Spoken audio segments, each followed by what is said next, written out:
the time of resolutions and rejuvenation. Resolutions rarely last. In fact, after the first week of the year, only 75% of people are still working on their resolutions. Rejuvenation, however, can last through March for many first-year teachers. During this phase, you may feel refreshed and ready to game plan for the rest of the year. Hang on to that motivation because there's a long stretch till spring break. Today, on Sit Down with the Super, we're meeting with Superintendent Mr. Bentzel. We'll be back after this break.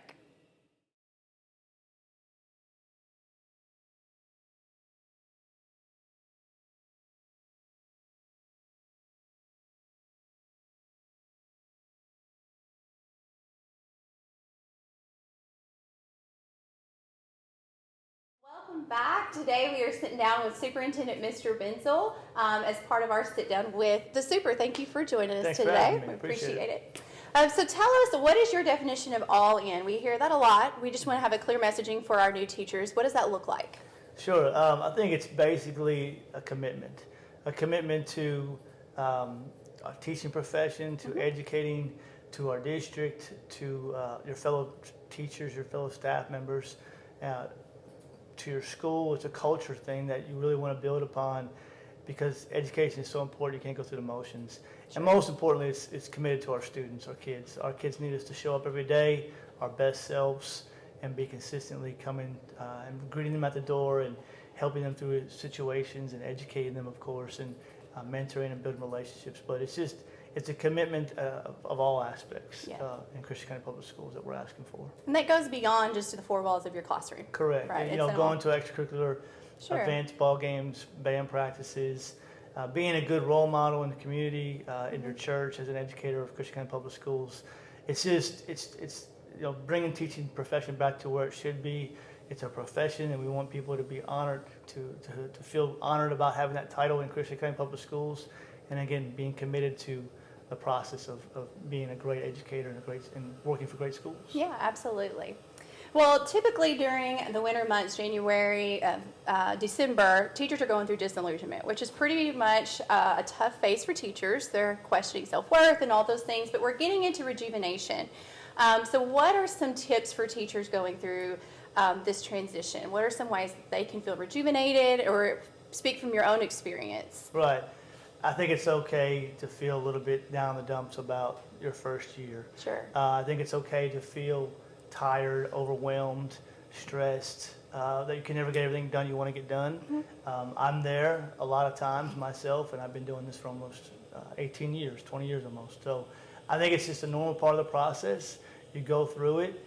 You're through the honeymoon phase. I'm not sure what phase one was called, but to me it's, back to school, honeymoon, everybody's doing well, and you get tired. It's natural. Sure.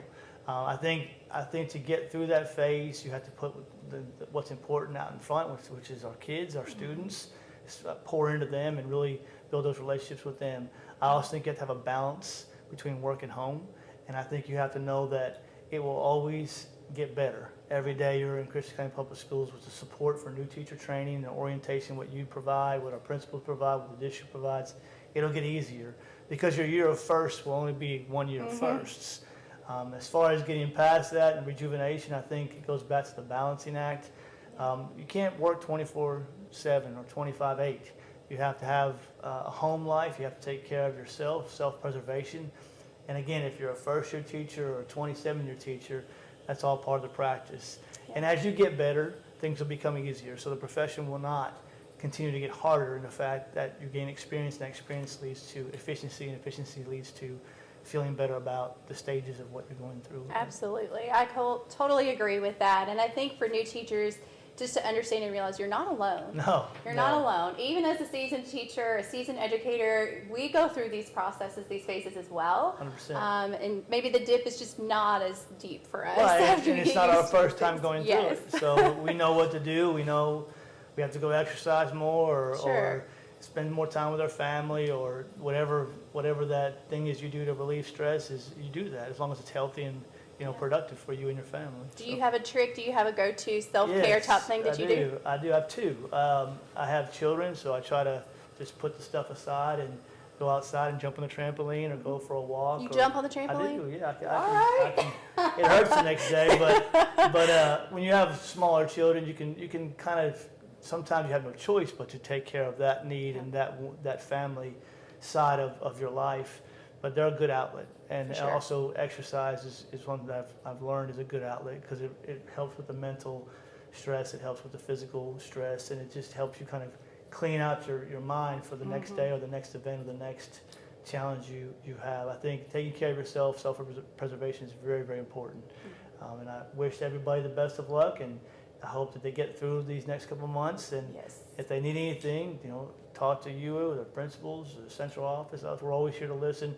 And I think that's the one tip, if I could give anybody a tip, new teacher wise, is just ask for help. Yeah. We don't know what you're dealing with. We're running a school, or we're running our own classrooms, or we're running a district. But if you just sit down and say, "Can I talk to you for a second? I don't know where the copy machines are. My copy printer number ran out. What do I do now?" There's no silly question. There's no question that you can't ask. But if you've got to ask it, you got to seek out the support and the help. And that's the difference between those that are really effective and making it and being happy with the profession they chose, and those that are struggling a little bit more. So just seek out the help, and we'll give you the guidance and support. So. Absolutely. I mean, you've got multiple facets, ways that you can ask for help. You can reach out to your mentor teachers, us as instructional coaches, your administration, the friend down the hallway, anything like that. We are also always asking questions, always asking for help. You continue to grow, and that's super important. So one last question that we're asking all of the superintendents is, what is your why? If you could sum that up for us, your why. Why do you come to work every day? Why do you do what you do? I think it's because, and it's really probably heard it before, but it's for our kids in our community. My kids go to school here in the district at one of our elementary schools. My wife graduated from here. I think so many times people say, well, our kids can't do this, or our kids are not able to participate in this, or can't, and we have it all.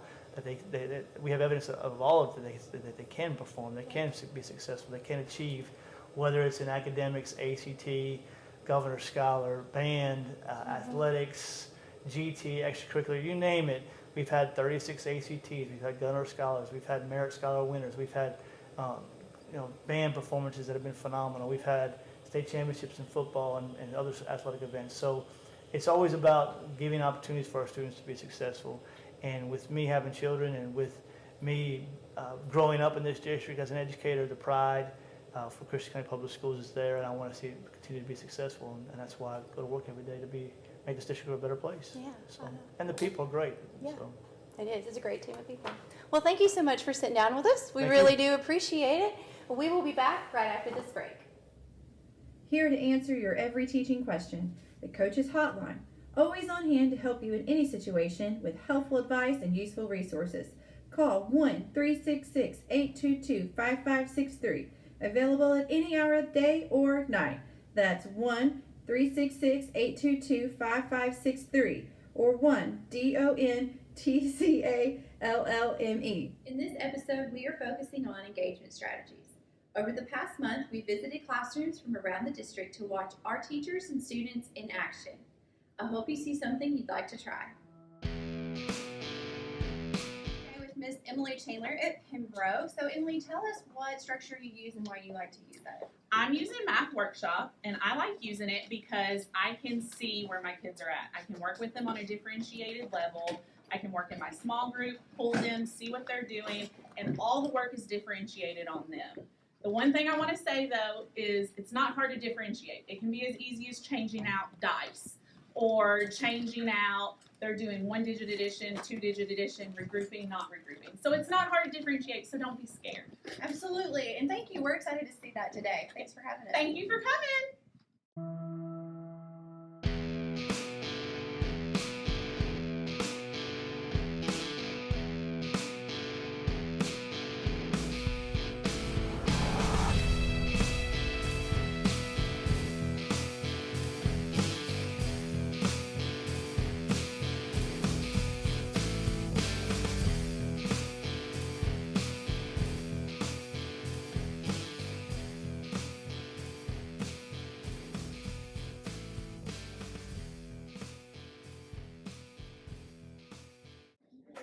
Hello, everyone. In this episode, we are focusing on engagement strategies across the district. And so today we are featuring one of our 4th grade math teachers here at Pembroke Elementary, Miss Paige Rader.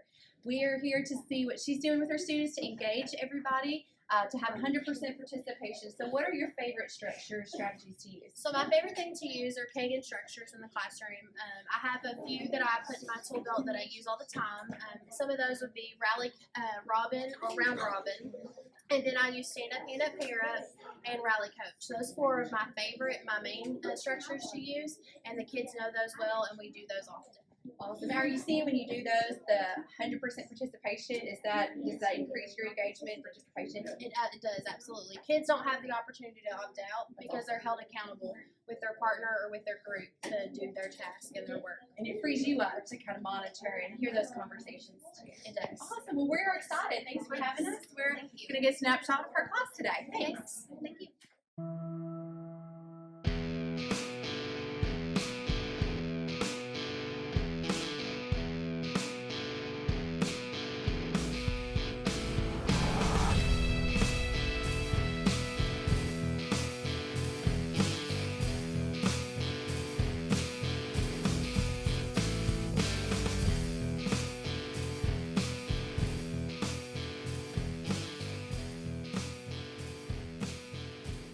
We are here at Pembroke Elementary visiting a preschool classroom and to discover just how they engage students. We know that engagement is challenging sometimes at all grade levels, at all levels.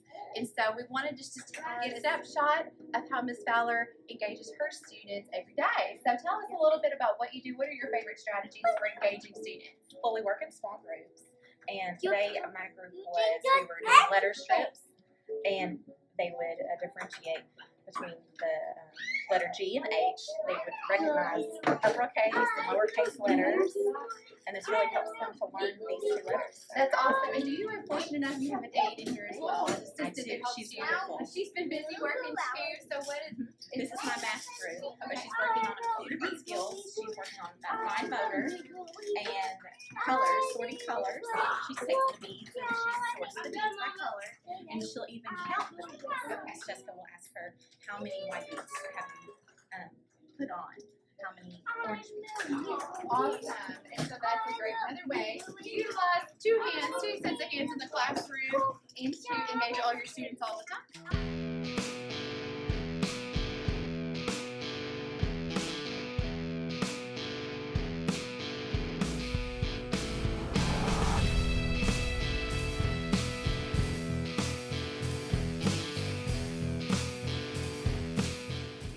Today, we've jumped aboard the GT bus and we're at Crofton Elementary with Miss Leanne Brumfield, one of our GT enrichment specialists, as she does an activity with her students. So today we are doing more inquiry, discovery, learning. So why do you find that more engaging for your students? Why is it a great way to learn? Well, we're doing some STEM activities. They love to do this because it's hands-on. And anytime we can do hands-on and let them figure out things on their own without me telling them answers, they seem to have more fun. They seem really engaged making their little glowworms today. So Worms are pretty fun. yeah, well, we're gonna stick around and see how these turn out.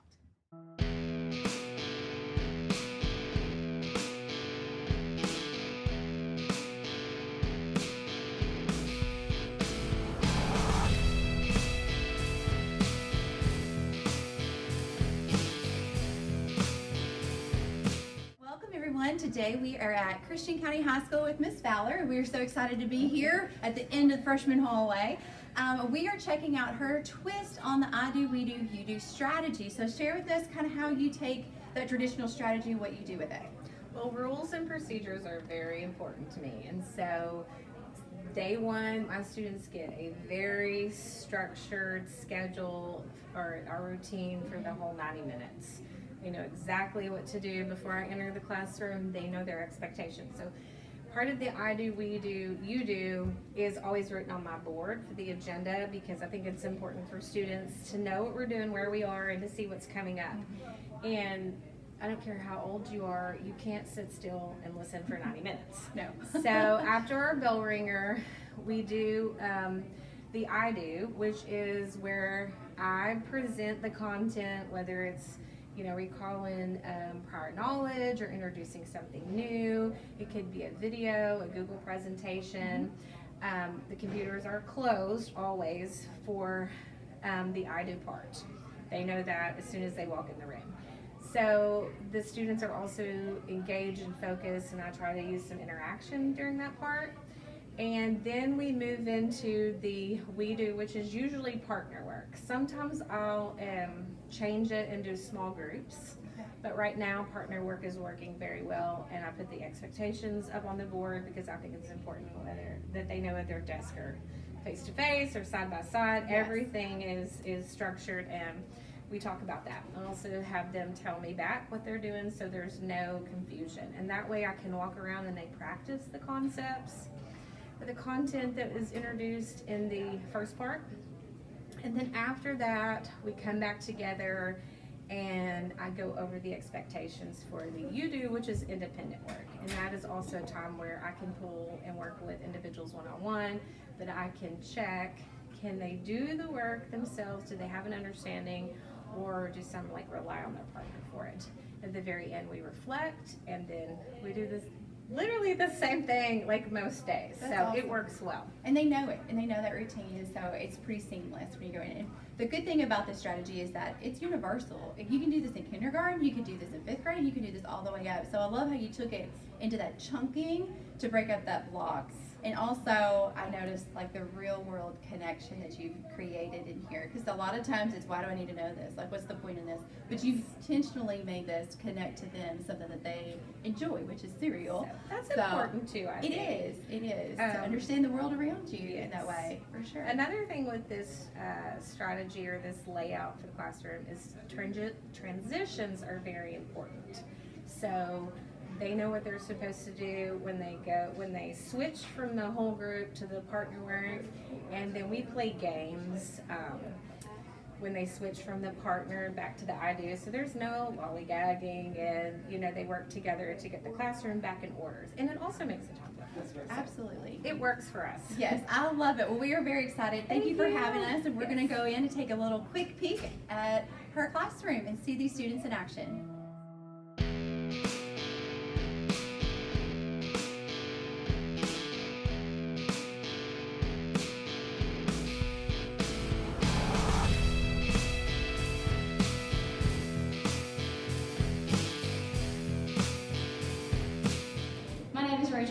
And I'm a special ed teacher at Christian County Middle School.